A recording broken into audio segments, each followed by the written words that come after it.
Começa agora mais uma edição do Jornal 360. Aqui você confere as principais notícias de Macaé e região. Veja os destaques.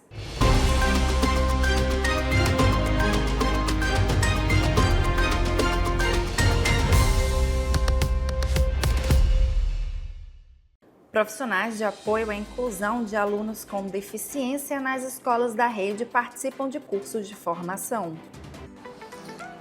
Eu já tinha uma experiência anterior, que eu já trabalhava com escola, né? E aí eu tive essa proposta, né, pessoal de trabalhar com a inclusão. O curso, esse curso de formação para a gente, nossa, está sendo muito revelador, despertando vários lados que a gente nem imaginava que era possível. Prefeitura de Macaé investe em tecnologia nas escolas da rede. Esse investimento tem se dado, na aquisição de equipamentos eletrônicos, como tablets, para que os professores possam, em algum momento das suas aulas, utilizar. Também disponibilizando para todas as unidades escolares lousas digitais, para que os professores tenham também mais esse recurso. E nesse momento nós estamos fazendo a todas as unidades escolares notebooks para as atividades administrativas e muito em breve toda sala de aula terá um computador para que o professor possa acessar e tornar a sua aula cada vez mais atrativa e interessante para os alunos. Feira Artesanato na Orla agita a Praia dos Cavaleiros em todos os fins de semana de janeiro. Sim, os artesãos estão gostando muito. Inclusive, a gente começou a primeira feira do ano, começou dia 1º de janeiro e foi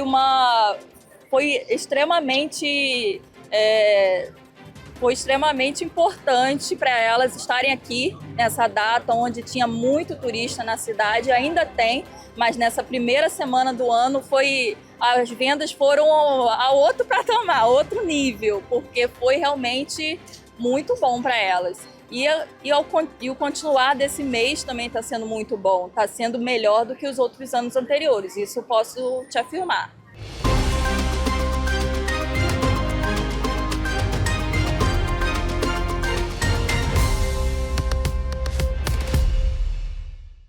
Os profissionais de apoio à inclusão de alunos com deficiência nas escolas da rede de ensino de Macaé participam de curso de formação. A ação incluiu dinâmicas de grupos, palestras e oficinas realizadas na Escola Centrinho. Nossa equipe acompanhou mais uma etapa de formação para os auxiliares, que vão atender conforme demanda das 107 escolas da rede municipal, desde a educação infantil.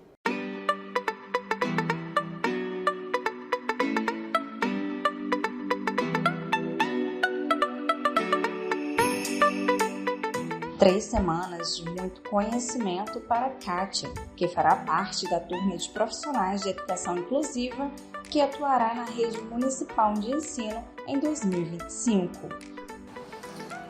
Eu já tinha uma experiência anterior, que eu já trabalhava com escola, né?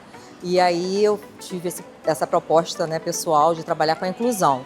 O curso, esse curso de formação para a gente, nossa, está sendo muito revelador, despertando vários lados que a gente nem imaginava que era possível, né, para você trabalhar em sala de aula. E o foco dele principal, que eu acho que dá para levar, é a gente entender a questão mesmo da humanização das pessoas, da criança, e levar para esse ambiente, esse trabalho de... como a gente pode dizer, de entender o ser humano, de acolher o ser humano, né, em toda a plenitude dele, saber que independente de qualquer, como a gente pode dizer, uma particularidade, né, porque ele vai apresentar alguma demanda, né, que isso não vai impedi-lo de nada e que a gente, enquanto aqui, né, profissional que está atrás buscando essa qualidade de trabalho, a gente vai conseguir, porque esse curso de formação está sendo assim mais do que a expectativa para a gente, que nesses formadores de opinião que a gente vai acabando sendo dentro da sala de aula, né, e a gente vai ajudar a galera. Isso a gente tem certeza que a gente vai. A gente tem certeza que a gente vai fazer a diferença. Já estamos muito assim convencidos, né, até porque a base que a gente está tendo aqui no curso está sendo bem interessante. Essa parceria prepara os profissionais de educação inclusiva para a sala de aula. De acordo com a presidente do Centrinho, Rita Manhãs, a proposta é oferecer formação profissional humanizada que saiba acolher o outro com respeito à diversidade. O Centrinho, no ano passado, participou de um chamamento público, né, para assinar um termo de colaboração. Em outubro a gente assinou e a proposta era a gente contratar, né, 112 profissionais, formar esse pessoal, preparar para fazer o acompanhamento. Seria a função dele, seria o apoio à inclusão de alunos com deficiências nas escolas públicas de Macaé, municipais. E aí a gente começou já em outubro, deu umas palestras rápidas para poder inseri-los nas escolas e deixou essa formação mais extensa agora para janeiro, no período de férias deles, né? E aí nós começamos, dia 6 de janeiro, e o objetivo é uma formação integral, né? Uma formação transdisciplinar, humanizar esses profissionais, despertar neles um processo de sensibilidade, né, para saber acolher o outro, respeitar o outro, cuidar do outro. E aí é essa a proposta. E para isso nós estamos trazendo profissionais de áreas diversas, envolvendo arte, envolvendo ciência, né, um conhecimento mais transdisciplinar, multidimensional e, sobretudo, trabalhando essas pessoas para elas estarem bem, que a gente só consegue cuidar do outro se a gente cuidar da gente. Então, toda a nossa função é que elas se cuidem para chegar às escolas bem e acolher todos. Toda a diversidade, não só a pessoa com deficiência, mas a questão racial, a questão social, a questão da LGBT, a questão ambiental, ou seja, toda a diversidade da vida merece e deve ser respeitada, cuidada e honrada. E é isso, essa é a nossa proposta.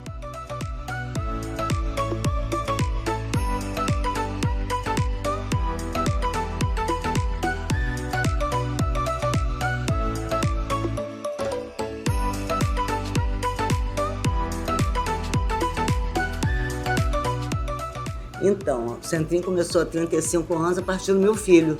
Comecei na minha casa, meu filho hoje tem 42 anos e ele na época tinha 6 anos. E aí, quer dizer, isso é uma missão de vida, né? E a gente, durante 35 anos, transformou o olhar sobre a pessoa com deficiência. A gente produziu saber, emancipou muita gente, libertou. Hoje nós temos cerca de 270 alunos com deficiências diversas, as crianças no turno manhã, jovens e adultos à tarde, que não teriam outra oportunidade. 98% deles são oriundos das comunidades mais penalizadas de Macaé. E aí agora é um salto que a gente está dando, é um grande desafio, porque a gente vai conseguir multiplicar o nosso olhar, a nossa visão, a nossa filosofia para inúmeras escolas. Então a gente está feliz, mesmo com todo o trabalho, mesmo com todo o desafio, né? Mas a gente está acreditando que é possível fazer uma educação de qualidade para todos, respeitando a cultura de cada escola, respeitando o projeto pedagógico de cada escola, respeitando a capacidade profissional de todos lá. A gente está indo para somar. A formação foi intensificada neste mês para o reingresso dos profissionais às unidades escolares do ensino do ano letivo, em fevereiro, para atender a demanda das 107 escolas da rede municipal. O Marcos Vinícius, de 39 anos, sabe a importância de promover a inclusão cada vez mais. Eu costumo falar que a transformação do mundo começa com a transformação do modo que a gente observa o mundo. Eu sou fotógrafo por formação e psicomotricista. Isso surgiu na minha vida como? Porque eu comecei a atender autistas dentro do estúdio.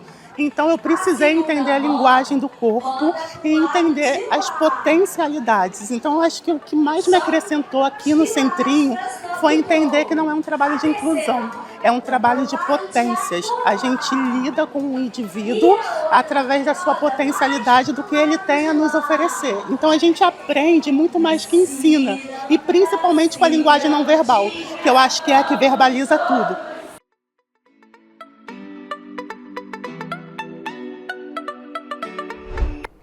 O Unir livros e cadernos aos tablets e lousas digitais. Esse é um caminho que parece sem volta na educação.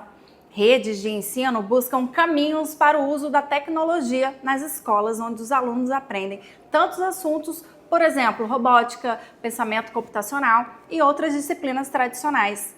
A gente vê agora na reportagem que eu fiz junto com o cinegrafista Renato Lucato. Levar a inovação e as tecnologias para as escolas é um desafio que vem caminhando em Macaé. Nos últimos anos, o município tem investido em espaços voltados exclusivamente à tecnologia dentro das unidades escolares.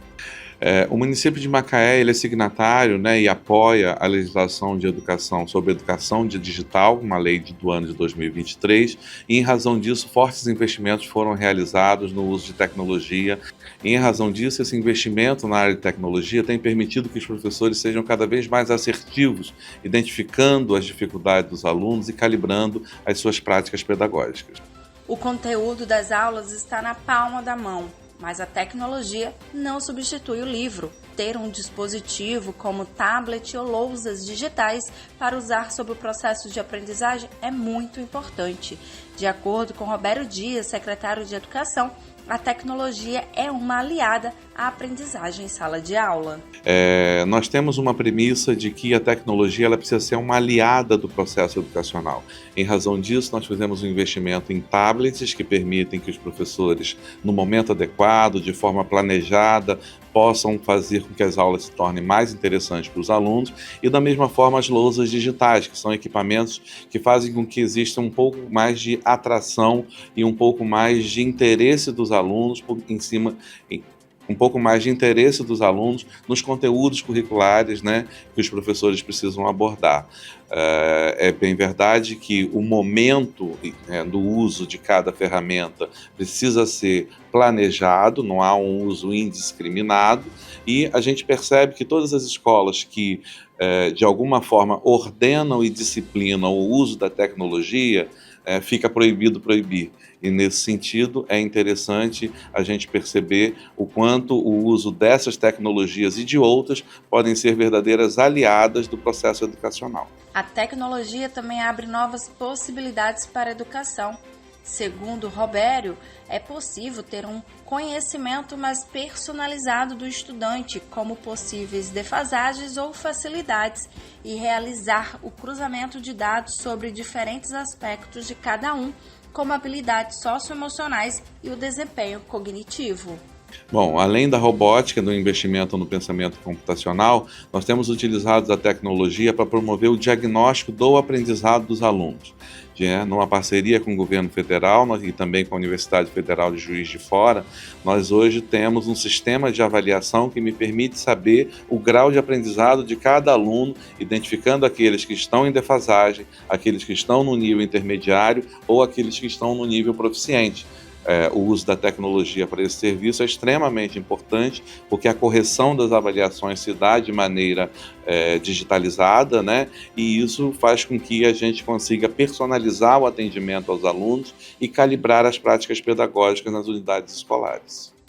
No início deste ano, o presidente Lula sancionou a lei que limita o uso de celulares nas escolas em todo o país. Em Macaé, já existe uma lei que fica proibido o uso de qualquer tipo de aparelho ou equipamento eletrônico nas salas de aula, bibliotecas e outros espaços de estudo das escolas públicas municipais durante o horário das aulas. Segundo Robério, os dispositivos serão permitidos quando autorizados previamente pelo profissional de ensino, exclusivamente para fins pedagógicos e sob a orientação e supervisão do profissional de ensino. Exatamente, o município ele proíbe o uso do celular desde que esse uso não esteja conectado com alguma intencionalidade pedagógica. Então, hoje nós temos várias unidades escolares em que você entra e os alunos não estão usando o celular dentro de sala de aula. Para isso, é preciso pactuar com os alunos, é preciso pactuar com as famílias, é preciso que a escola tenha no seu regimento, né, o uso consciente da tecnologia, e nós não temos, onde nós temos eventualmente algum problema, é preciso que isso seja repactuado com a comunidade escolar, porque é verdade que o uso indiscriminado, o uso inconsciente, tablet, né, o uso não intencional, né, a serviço do aprendizado, ele rouba o tempo. Existem evidências que mostram que o celular, na bolsa do aluno, ele já tira uma parte da sua atenção. Então, é preciso que o projeto político-pedagógico de cada unidade escolar deixe bem claro qual é o momento e em quais situações a tecnologia deve estar sendo utilizada, porque ela é uma grande aliada do processo educacional e não uma vilã, né, unicamente uma vilã dentro desse processo. O que não dá para negar é que a tecnologia está aí. A evolução tecnológica já começou.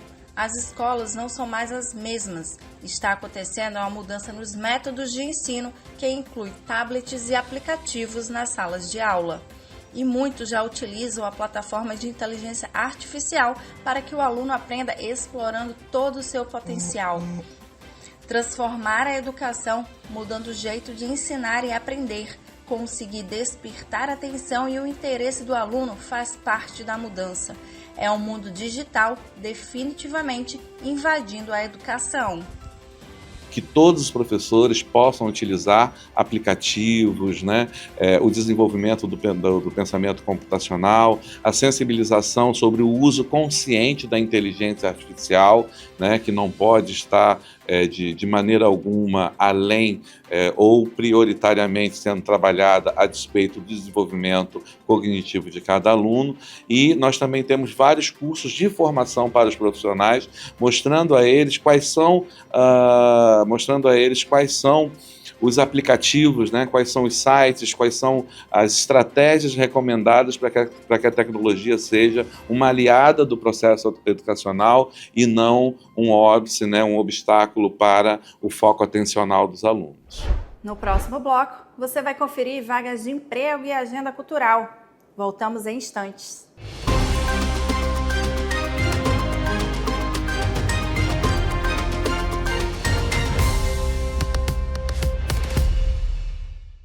Descubra o portal da Câmara Municipal de Macaé. Nele você encontra informações atualizadas, agendas e serviços ao cidadão. O site oficial é uma ferramenta essencial para quem deseja acompanhar de perto as atividades legislativas e estar por dentro de tudo o que acontece na nossa cidade. Acesse agora e conheça tudo o que nossa cidade tem a oferecer. O portal da Câmara Municipal de Macaé é um espaço dedicado à transparência e à prestação de serviços, facilitando o acesso a informações e promovendo a participação cidadã. Não deixe de visitar e explorar todas as funcionalidades disponíveis.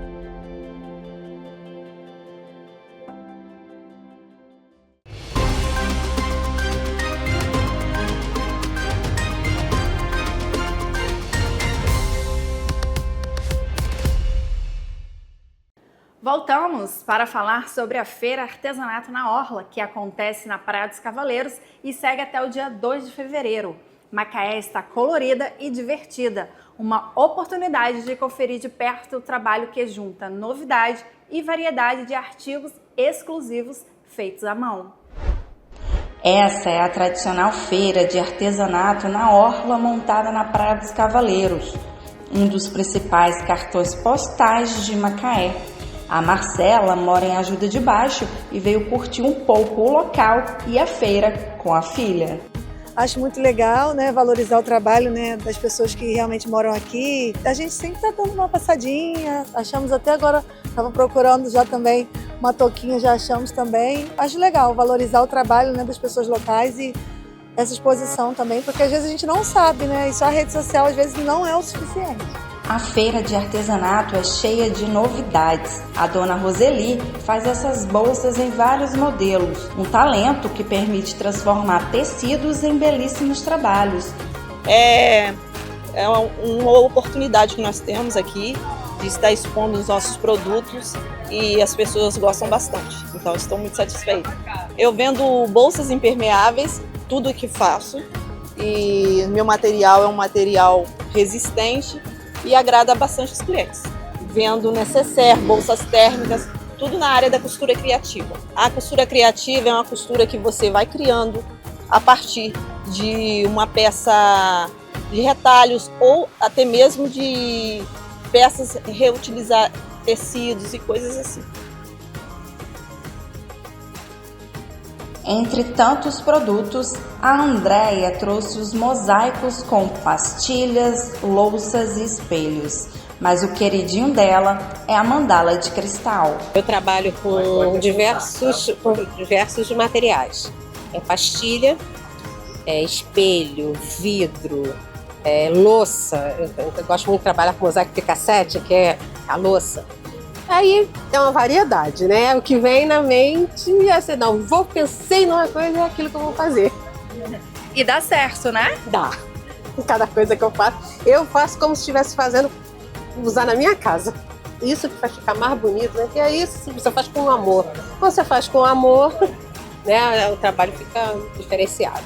As mandalas e os porta-chaves são os que mais saem aqui. Mas as mandalas são encantadoras, Eu trabalho com cristal também, algumas têm cristais, então assim, as pessoas gostam muito, né? É sempre um brilho, dá aquela elegância, né, no trabalho.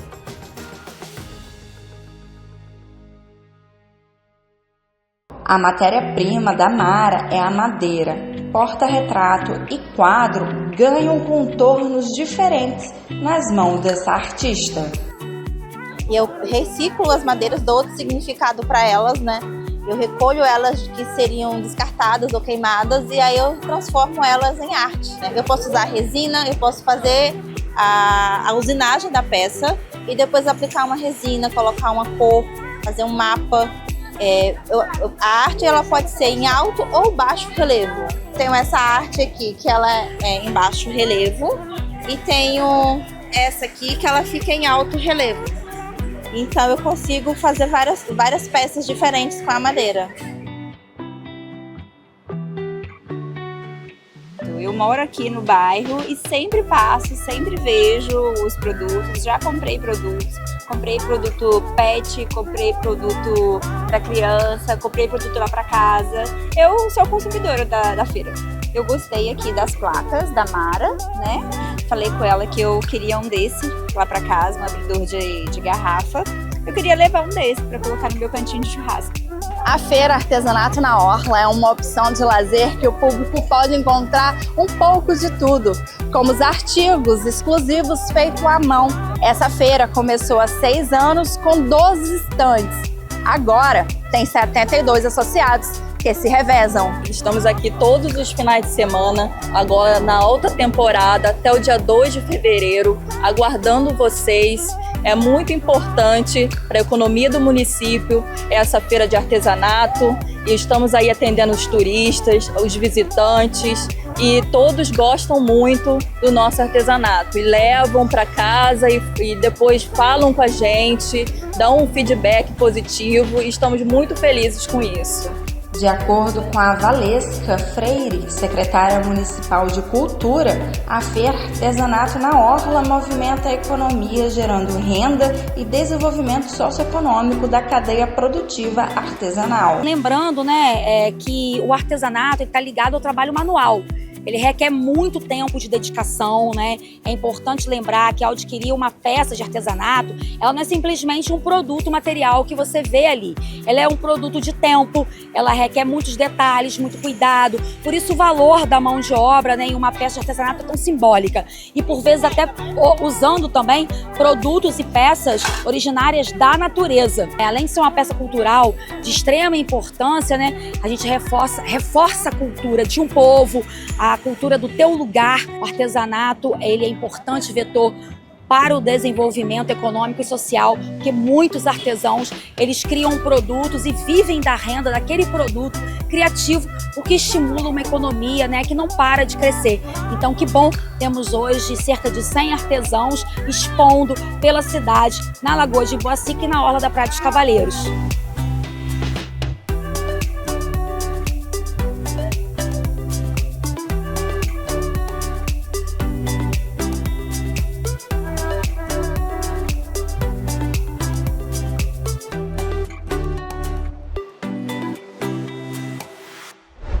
Ainda falando sobre cultura, a Câmara de Macaé apresenta o relatório final da exposição A Casa e o Tempo, destacando momentos significativos da mostra, que registrou mais de 3.000 visitantes.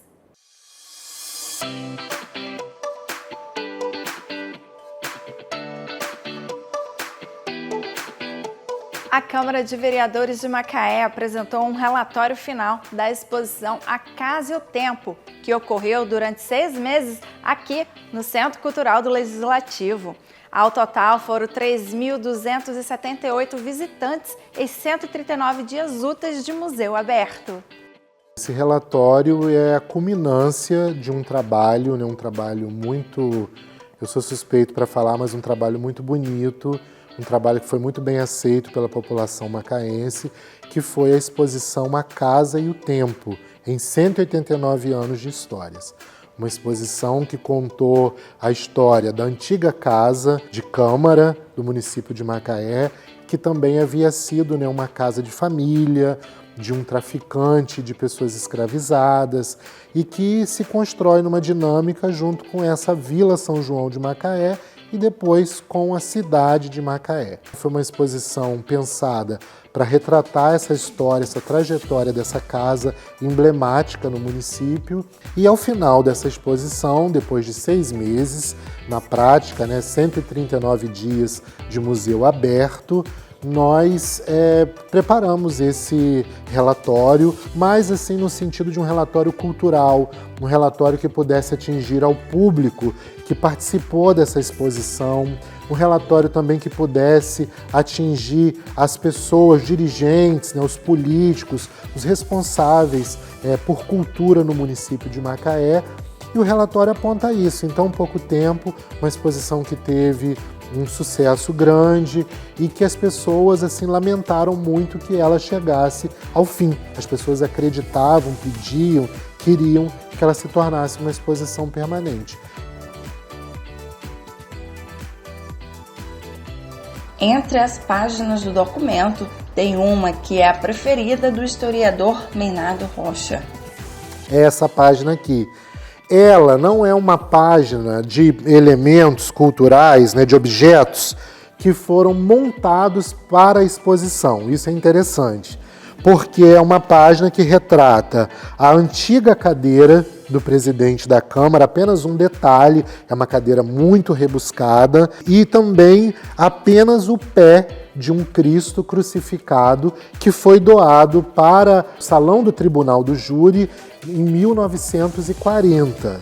Então, são 2 peças históricas que compõem o acervo dessa antiga Câmara Municipal e que aqui elas estão destacando a importância desse cuidado com o patrimônio, não pela peça em si, porque o patrimônio ele não tem sentido nele mesmo, mas ele tem sentido na potencialidade que ele pode gerar em termos de agregar, de instruir, de fazer com que as pessoas compreendam a dimensão mais ampla como é constituída essa nossa sociedade. O relatório mostra que mais de 1.400 crianças passaram pela exposição A Casa e o Tempo e receberam educação museal. Meinardo Rocha conta a importância do museu no processo pedagógico. A cultura ela tem um papel fundamental, não só no sentido das escolas, mas no sentido da formação cidadã do indivíduo, Como na escola a gente acredita que a criança, o estudante, ele está ali não apenas para cumprir aquele calendário oficial, mas também se alimentar de uma série de outros conhecimentos, que vão complementar essa formação. E você saber a história do seu município, entender sobre identidade, sobre cultura, sobre perspectiva de cidadania a partir da cultura, isso tem um papel fundamental na constituição do cidadão e é esse tipo de trabalho, esse tipo, talvez, de missão que essa exposição também procurou fazer. Esse relatório, ele é um relatório que está disponibilizado aqui no prédio, da antiga Câmara, no Museu do Legislativo. Também foi encaminhado a algumas escolas, óbvio que a gente não vai conseguir cobrir todas as escolas do município, mas está disponível.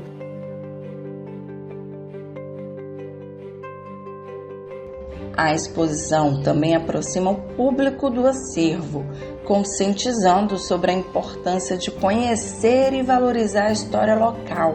Nós tivemos a surpresa das pessoas que entravam e que ao final diziam assim, nossa, parece que eu estou no museu no Rio de Janeiro, né? Então isso para a gente nos enche de orgulho de termos podido, através, né, deste equipamento cultural, que é o Museu do Legislativo, uma instituição mantida e que pertence à Câmara Municipal, fazer essa aproximação dessa cultura genuína com a população de macaense, uma população muito mista, né? Tanto composta por macaenses, por pessoas de 16 estados brasileiros que passaram por aqui, de 50 e poucas cidades do Brasil e de 10 países. 10 países que estavam de passagem. O museu ele cumpriu um papel que foi de apresentar essa história com muito respeito, né, à população e também, sim, demonstrar que, olha, Macaé precisa investir em cultura, o museu com essa primeira grande ação está no caminho certo, acho que há potencialidade para a gente fazer coisas muito mais bonitas, muito mais tocantes, e eu acho que isso é um papel mesmo de cidadania, né? Afinal de contas, o acesso à cultura está previsto como direito na Constituição brasileira. Então, eu acho que é dentro disso que a gente se coloca.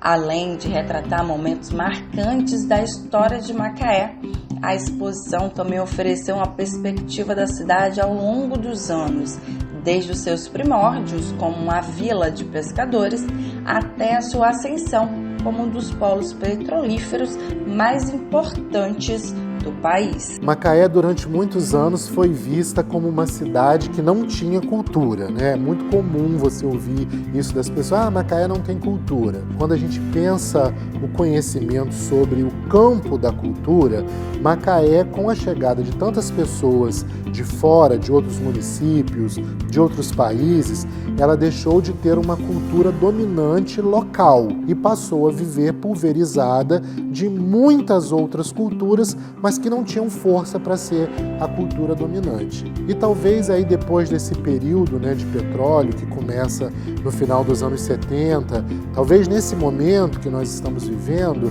nós já tenhamos assim uma sociedade que volta a um processo de equilíbrio, né? Muitas pessoas que chegaram já tiveram suas famílias aqui, então esses grupos eles vão se renovando e é como se fosse uma nova leva de macaenses que surgem a partir desses indivíduos que chegaram também. E a cultura, ela terá esse papel, eu acho que fundamental, que é de gerar essa constituição de uma nova identidade.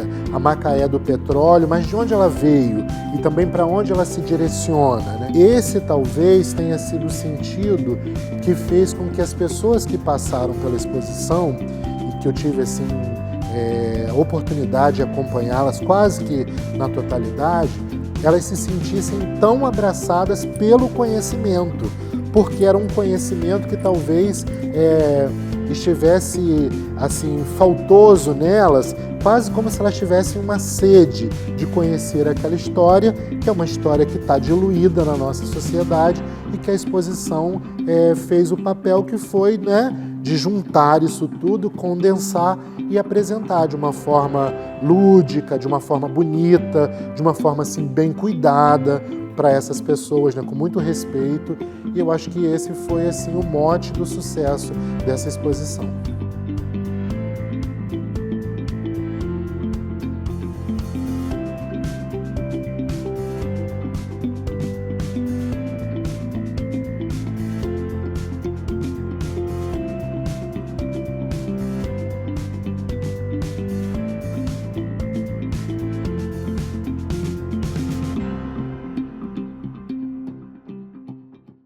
Como assim foi uma primeira exposição, a gente não quis fazer uma coisa assim tão ousada, nós começamos uma linha do tempo desde 1835, quando a Câmara da então Vila São João de Macaé autorizou ao Francisco Domingues de Araújo, né, um português que construiu a casa, a construir a casa original. E aí nós contamos então sobre a história da família Araújo, sobre o tráfico negreiro na região de Macaé, aproveitando-se do porto de Imbitiba, que era um porto natural. Depois nós contamos a saída da família dessa casa para uma casa nova, que hoje é onde funciona o Colégio Castelo. Então é nessa transição da família para lá que eles vão alugar a casa original para funcionar como sede de Câmara. Depois nós contamos um pouquinho o processo de formação de uma vila e como especificamente a Vila São João de Macaé foi constituída e foi criada por um decreto do príncipe Dom João, né? O Dom João que depois virou Dom João VI. E depois nós seguimos com essa vila criada e então com uma casa de Câmara, funcionando a partir do dia 22 de janeiro de 1814, os papéis que essa Câmara gerou, que são as atas históricas. Então nós apresentamos um pouco dessas atas, das ideias, né, das anotações curiosas, e depois avançamos para a criação da prefeitura, já no início do século XX. Apresentamos o primeiro prefeito, o prefeito negro, né, para surpresa da grande maioria dos visitantes da exposição, e todos os prefeitos que administraram Macaé aqui de 1913 até 1992, enquanto a prefeitura funcionou também aqui. Depois nós apresentamos um pouco a Rua da Praia, que foi a rua mais importante da cidade, da vila, né, no século XIX, mas nós apresentamos a Rua da Praia nessa transição para essa que nós temos hoje, com esse muro de arrimo, com essa balaustrada que permanece até hoje e o grande bulevar que foi criado nos anos 1930. Depois nós falamos um pouco de uma grande transição, a Princesinha do Atlântico, que com a chegada da Petrobras se transformava numa cidade de petróleo e se inseria num contexto mundial, que é o contexto da economia do petróleo, a chegada de inúmeras pessoas, as transformações, a constituição quase que de uma nova cidade, mostrando que cada um de nós constrói essa cidade, uma cidade de trabalho, né, no seu dia a dia. E finalizamos apresentando a parte mais importante da casa, que é o antigo plenário, onde nós estamos agora, que é um ambiente histórico, uma mobília linda, né, uma mobília com 97 anos e que por si só já era um ambiente muito valoroso, é um ambiente muito valoroso, mas que recebeu também o presidente Washington Luiz em 1927 e agregando esse valor à história que nós contamos aqui. E agora vamos com a agenda cultural do 360. Muita coisa para fazer em Macaé e outras cidades também. Nós separamos algumas atividades para agitar seu final de semana. Começando a agenda cultural, o Sesc Verão 2025 em Rio das Ostras reúne Geraldo Azevedo no dia 24 de janeiro, às 9 da noite no centro da cidade. Barão Vermelho no dia 25 de janeiro, às 9 da noite no camping. Alcione sobe ao palco do camping no dia 1º de fevereiro, também às 9 da noite. E a banda Jamil e Uma Noites toca no dia 2 de fevereiro, também no camping, às 8 da noite. Em Macaé, a programação de shows da edição 2025 do Sesc Verão acontece em fevereiro, com o palco montado na orla da Praia dos Cavaleiros. E aí, pessoal, tá todo mundo animado para o Sesc Verão? Estou aqui na Orla dos Cavaleiros e o palco já está sendo montado para receber grandes nomes da música brasileira.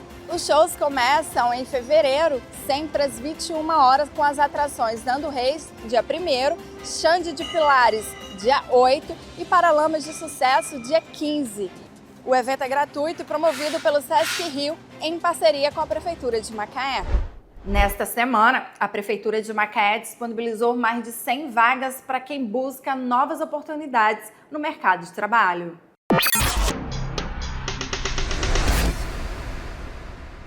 As vagas são para professores de xadrez e educação física, marceneiro, ajudante de motorista, auxiliar de serviços gerais e auxiliar de produção de panificação. A vaga é exclusiva para PCDs, por exemplo, consultor em vendas.